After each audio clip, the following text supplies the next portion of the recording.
Hi. അപ്പോൾ എന്തൊക്കെയുണ്ട്, സുഖമല്ലേ? ഇന്ന് ഞായറാഴ്ചയായിട്ട് എല്ലാവർക്കും എന്താ പരിപാടി? ഞാൻ എന്തായാലും ഇന്ന് എൻ്റെ അടുക്കള ലീവാക്കിട്ടോ. നമ്മളുടെ ബീച്ചിൻ്റെ അടുത്ത് പാരഗൺ റെസ്റ്റോറൻറ്റ് പുതിയതായിട്ട് വന്നിട്ടുണ്ടെന്ന് അറിഞ്ഞു. എന്നാൽ പിന്നെ അവിടെ പോയിട്ടൊന്ന് കഴിക്കണമല്ലോ.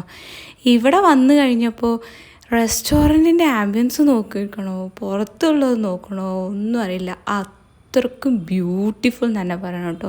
ഒന്ന് നോക്കിയേ, എന്ത് രസമാണ്. ചെറിയ മഴച്ചാറും അതിൽ കൂടെ കടലൊക്കെ നോക്കിയിരിക്കാൻ ഒരു വേറെ തന്നെ വൈബായിരുന്നു കേട്ടോ. ഓൾറെഡി നമുക്കറിയാം പാരഗൺ റെസ്റ്റോറൻറ്റിലെ ഫുഡ് സൂപ്പറാണെന്ന്. പിന്നെ ഇതും കൂടി ആയപ്പോൾ വൈബ് വേറെ തന്നെ ആയി കേട്ടോ. അപ്പോൾ നമ്മൾ ഫസ്റ്റ് തന്നെ ഓർഡർ ചെയ്തത് ക്രാബിൻ്റെ ഒരു സൂപ്പായിരുന്നു കേട്ടോ. തണുപ്പത്ത് സൂപ്പ് കുടിക്കാൻ അടിപൊളിയാണല്ലോ. അങ്ങനെ ക്രാബ് സൂപ്പ് കുടിച്ചുകൊണ്ടിരിക്കുന്നതിൻ്റെ ഇടയിൽ നമ്മൾ ഫസ്റ്റ് ഓർഡർ ചെയ്തിട്ടുണ്ടായിരുന്നത് ബിരിയാണി ആയിരുന്നു. നമ്മൾ നേരത്തെ എത്തിയിരുന്നു കേട്ടോ. പക്ഷേ നേരത്തെ എത്തിയിട്ടും ഇവിടെ തിരക്കിനൊന്നും ഒരു കുറവും ഉണ്ടായിരുന്നില്ല. നമ്മൾ ബിരിയാണി എത്തി. അപ്പോൾ ഫസ്റ്റ് നമ്മൾ ബിരിയാണി എല്ലാവരും കൂടെ കഴിച്ചു. ഒന്നും പറയാനില്ല, പഴയ പോലെ തന്നെ സൂപ്പർ. പിന്നെ നമ്മൾ ഓർഡർ ചെയ്തിട്ടുണ്ടായിരുന്നത് മീൽസ് ആയിരുന്നു കേട്ടോ.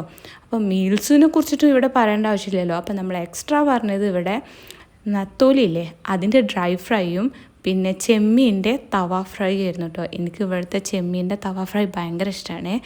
അപ്പോൾ പിന്നെ എന്താ ഇങ്ങനെ കറി ഒഴിക്കുക, പിന്നെ മീനും ചോറൊക്കെ കൂട്ടി ഇങ്ങനെ കഴിക്കാൻ അടിപൊളിയല്ലേ.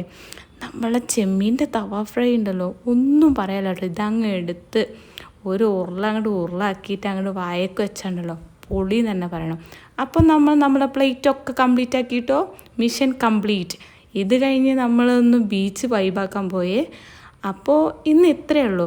എൻ്റെ ചാനൽ ഇഷ്ടമാവുകയാണെങ്കിൽ ഒന്ന് സബ്സ്ക്രൈബ് ചെയ്ത് സപ്പോർട്ട് ചെയ്യണേ. ബായ്.